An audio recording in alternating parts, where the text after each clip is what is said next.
নমস্কাৰ, মই সংগীতাই লৈ আহিছোঁ আপোনালোকৰ এটা নতুন ভিডিঅ'। আমি যিহেতু গৃহিণী হয়, সেয়ে ঘৰৰ সমস্ত কাম কৰিবলগীয়া হয় বা দায়িত্ব থাকে। সকলো কামৰ ভিতৰত মেইন কামটো হৈছে আমাৰ পাকঘৰৰ কাম, আৰু পাকঘৰৰ কাম শেষ কৰিহে আমি বাকীবোৰ কাম কৰিব পাৰোঁ। আমি কামবোৰ দৌৰা-দৌৰি কৰিব চেষ্টা কৰোঁ, আৰু যিমান দৌৰা-দৌৰি কৰিম সিমানেই দেৰি হয়।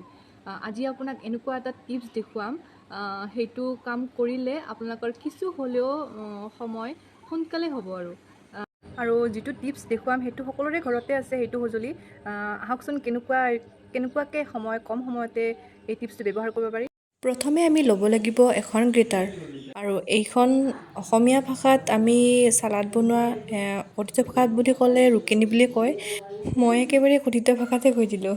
ফাৰ্ষ্ট মই ল'লোঁ জালি কোমোৰা বাকলি গুচাই, তাৰে 4 ভাগ কৰি সৰুকৈ এভাগ লৈ পিনে তাৰে সৰু সৰুকৈ চকলা নিচিনাকৈ এনেকৈ আলু ভাজি এনেকৈ বনাওঁ সেনেকৈ সৰু সৰুকৈ কাটি ল'লোঁ। আৰু আপোনালোকে চাইজ অনুযায়ী কাটি ল'ব পাৰে, যেনেকৈ মন যায় সেনেকৈ।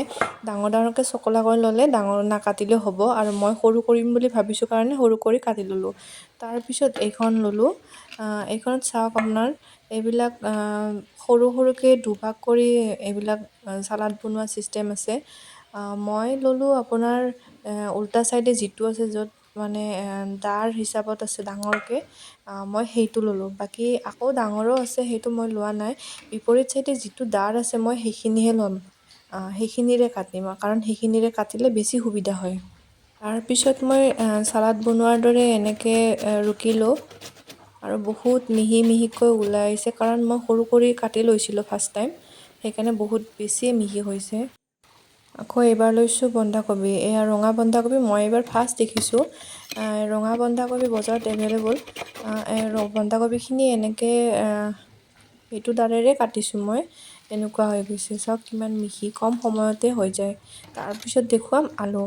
আৰু আলু আপোনালোকে ভাজি বনালেও কৰিব পাৰে, আৰু চিপছ বনালে, কেতিয়াবা চিপছ খাবৰ মন গ'লে এনেকৈ কাটিও আপোনালোকে চিপছ বনাব পাৰিব।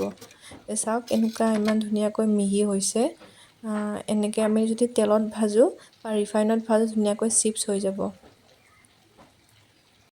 মোৰ এই ভিডিঅ'টোৰ পৰা যদি আপোনালোকে কিছু হ'লেও কাম সোনকালে কৰিব পাৰিছে, তেনেহ'লে লাইক আৰু কমেণ্ট এটা কৰি দিব। ধন্যবাদ।